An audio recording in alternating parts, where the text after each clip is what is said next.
A todos, né? Meu nome é Jardel, eu vou estar aqui dando continuidade a esse momento e é muito importante toda essa questão do bullying familiar, tanto que para entender isso nós temos que primeiro entender a cultura em que nós somos criados, né? Muita gente quando ouve a palavra cultura se remete a algo positivo, algo que é histórico, que é bonito, mas infelizmente ainda não vivemos numa sociedade que cultua a violência. Nossos pais e avós, e até mesmo bem antes disso, todos eles foram criados seguindo um tipo de conceito onde o mais forte é melhor. Todos sabem que no passado, no fim da Idade Média, no começo, da era capitalista, a burguesia ela instaurou um sistema patriarcado onde o homem é colocado numa posição de ascendência, sobre as mulheres. Ou seja, a imagem de um homem foi colocada num pedestal onde tudo o que um homem dizia era lei. Mas nós também devemos entender que não bastava apenas ser biologicamente um homem. Também foi criado um estereótipo de masculinidade, onde que para ser considerado um homem, ele teria que ser alguém forte, alguém destemido, imparcial em relação aos sentimentos. Deveria possuir uma aparência mais robusta, mais descuidada, devia pensar apenas em força, em poder. E qualquer homem que se desviava minimamente desse estereótipo, ele era alvo de falácias, ele era desclassificado como um homem. Então nós temos essa imagem sobre a masculinidade que vem sendo lapidada até os dias atuais, né? Esse sistema patriarcado que rege a nossa sociedade traz consigo um conceito de violência, né? Pois nossos pais, avós, bisavós, etc., todos eles foram criados assim. Meu pai, por exemplo, ele me conta que tinha medo do meu avô, que por sua vez tinha medo do meu bisavô. E assim sucessivamente. Ambos tinham essa ideia de que é melhor ser temido do que ser respeitado. Ambos foram criados para serem violentos. E pegando um trecho de uma aula passada sobre reforço positivo e negativo, temos esse exemplo de violência em nossas vidas. Nossos pais, eles viam os nossos avós resolverem as coisas com violência. Se a esposa desagradasse minimamente, ele agredia. Se o filho não obedecesse cegamente, ele agredia. Se alguém aleatório na rua não atendia suas vontades, ele resolvia tudo na violência. Então a criança criada nesse meio tinha exemplos de que a violência ela resolvia as coisas. Esse reforço negativo só corroborava a hipótese de que se alguém o contradissesse, bastava apenas a violência para resolver tudo e fazer todos se curvarem às suas vontades. Então nós temos essa imagem de que para você ter algum respeito, para você ser visto como alguém importante, para você ter regalias, você precisa ter... Para você ter alguém para cumprir as suas vontades, você precisa ser forte, precisa ser robusto, precisa pisar na pessoa, precisa agredir as pessoas. E isso é visto em repetidos lugares, Dentro de casa, por exemplo, ainda temos muitos pais que agem com violência com os filhos, acreditando que na verdade os estão disciplinando. Quando esses tipos de pais, que na minha opinião são pais narcisistas, por quererem controlar a vida dos filhos, por projetar neles a sua frustração, por terem sido criados num ambiente familiar onde deveria ter proteção e acolhimento, mas na verdade tinha violência, esses pais não estão disciplinando os filhos, mas sim os ensinando a odiarem a si mesmos. Então, como vimos em um dos nossos seminários anteriores, Freud disse que uma criança ela replica o comportamento das pessoas que estão à volta deles. Ou seja, quando os pais são agressivos, quando são frios e distantes com a criança, ele aprende a replicar esse comportamento, tratando os coleguinhas da vizinhança ou da escola com hostilidade.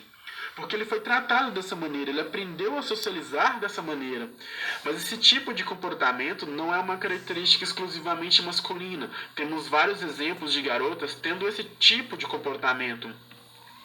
Por isso eu queria trazer agora para vocês alguns exemplos de como a indústria cinematográfica ela romantiza esse tipo de comportamento. Ela romantiza o bullying, dando exemplos negativos de como agir em sociedade. Um dos filmes que replica muito bem isso é o High School Music, onde temos a Sharpay e o Ryan, que são aquela dupla de irmãos, que são os mais populares da escola, os mais bonitos, os mais descolados. E também eram os mais agressores, porque vemos o tempo todo eles desprezando e humilhando as pessoas da escola, que eles não julgavam ser legais, né, o bastante. E a todo tempo vemos eles tratando mal os colegas da escola, tanto que eles passam a maior parte do filme tentando sabotar a vida da Gabriela, que é tida como uma aluna nerd e solitária. Outro exemplo é o filme Meninas Malvadas, onde temos a mesma situação. Vimos ali a Regina George e suas seguidoras, que eram as mais populares, as mais bonitas, as mais descoladas, e o que elas diziam era lei. Se elas vestiam alguma roupa diferente, no outro dia todo mundo estava vestindo igual. Todos da escola tentavam copiar o máximo que podiam copiar essas garotas, né?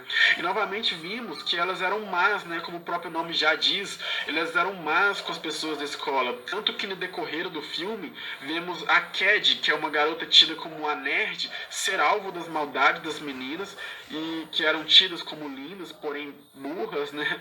Mas nesse filme acontece algo muito interessante, que é a Cad meio que se infiltrando no grupo da Regina George para tentar combatê-la na mesma moeda.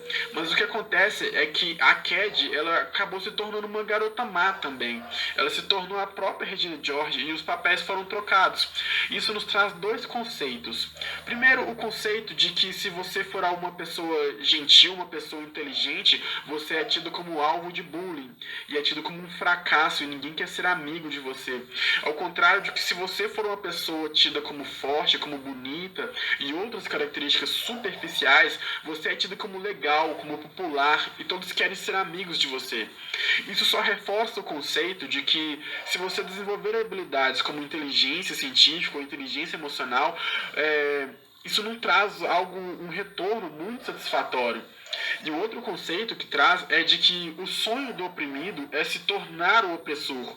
Porque as pessoas que sofrem esse tipo de agressão, vendo esses filmes, eles têm a ideia de que para tudo se resolver, basta apenas se vingar na mesma moeda. Ao invés dela sofrer bullying, ela vai passar a querer praticar o bullying de alguma forma, mesmo que seja em outro lugar. Eles têm a ideia de que o mais forte sempre pisa no mais fraco, né, por assim dizer.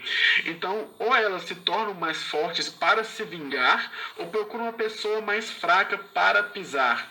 Isso acontece muito no contexto do bullying familiar, vindo dos próprios pais, de que eles sofriam esse tipo de agressão, tanto física quanto psicológicas, vinda dos seus próprios pais. Então nossos pais também são vítimas desse conceito patriarcado do que é ser homem. Eles foram oprimidos, eles foram desencorajados. Então eles buscam replicar esse comportamento, na maioria das vezes, com os próprios filhos. Novamente, o oprimido se tornando o opressor. Mas isso é um mecanismo de defesa chamado compensação, porque eles agem dessa forma para tentar mascarar como eles são fracos e frágeis por dentro. Mas eles têm que agir assim como se isso não fosse um problema, porque lhes foi ensinado a deixar os sentimentos de lado, foram ensinados a serem inflexíveis, a serem violentos. Lembrando, né, gente, que violência ela nem sempre se resume a uma agressão física, ela pode se manifestar de outras formas também. Mas o que eu queria trazer para vocês aqui é um filme, né, que tem tudo isso que eu acabei de falar, mas ao invés do oprimido se tornar opressor, o protagonista ele se torna tão forte a ponto de não precisar usar a força, que é o filme Como Treinar o Seu Dragão, que é um dos meus filmes favoritos, porque ele tem uma história e um roteiro que são muito bonitos, porque ele tem uma história que você vai se surpreender com os princípios do filme. Mas antes eu queria propor uma brincadeira para vocês, que toda vez que quando vocês forem assistir esse filme, sempre que algum personagem falar a palavra viking, vocês mudem ela por homem. E aí vocês vão entender toda essa dinâmica que todo o meu raciocínio aqui. Então, nesse filme, ele conta a história do Soluço, que vivia numa ilha com condições muito duras, né? E temos todas aquelas pessoas, aqueles homens, mulheres e crianças dentro desse estereótipo de que força é igual a respeito. E todos os personagens, eles são fortes e respeitáveis. Daí temos o Soluço, que não se encaixa em nada no estereótipo viking, né? O homem da palavra. E ele sofre bullying das outras crianças da idade dele. O pai dele, o estoico, que tem um nome que literalmente significa inflexível, ríspido, frio, que trata o Soluço da mesma forma que ele foi criado pelo seu próprio pai. E eu acho esse filme muito bom porque o protagonista ele lida com o problema, com o inimigo, de uma forma diferente das outras histórias. Porque se vamos analisando outros filmes de herói, como por exemplo o Harry Potter, ele é corajoso porque ele enfrenta o Voldemort. O Hércules, ele é corajoso porque ele enfrenta o Hades. O Simba, ele é corajoso porque ele enfrenta o Scar. Então todos esses filmes eles reforçam a ideia de que para você vencer os seus inimigos, para você superar os obstáculos, você precisa de poder, precisa de força, né? Precisa derrotar as suas adversidades na base da força física. Mas o Soluço ele é muito mais corajoso porque ele se recusa a usar a violência para derrotar o inimigo, que no filme é tido como os dragões. Mas a questão que esse filme traz ela é muito mais complexa que isso. Muitos acham que o vilão do filme são os dragões, mas na minha opinião, o verdadeiro vilão do filme é esse conceito cultural que eu já havia explicado sobre o estereótipo patriarcado, de que para você ser alguém respeitado, você precisa de força, né? E logo no começo do filme já mostra o protagonista meio que derrotando o vilão, que é aquela cena que o Soluço ele derruba o Banguela, né? Mas na verdade os dragões nunca foram os vilões, e acabam que o Soluço ele se une com o Banguela contra na verdadeira batalha. O verdadeiro vilão do filme é contra o conceito tóxico de que para você ser respeitado você precisa de força. O verdadeiro o vilão do filme é o preconceito que a sociedade tem contra a empatia, contra os sentimentos, contra a solidariedade, pois nós vivemos numa sociedade repleta de egoísmo, de guerras e violência, e qualquer outra pessoa que tenta ir contra esse padrão é tida como fresca, como ingênua, como fraca, esquisita ou excluída.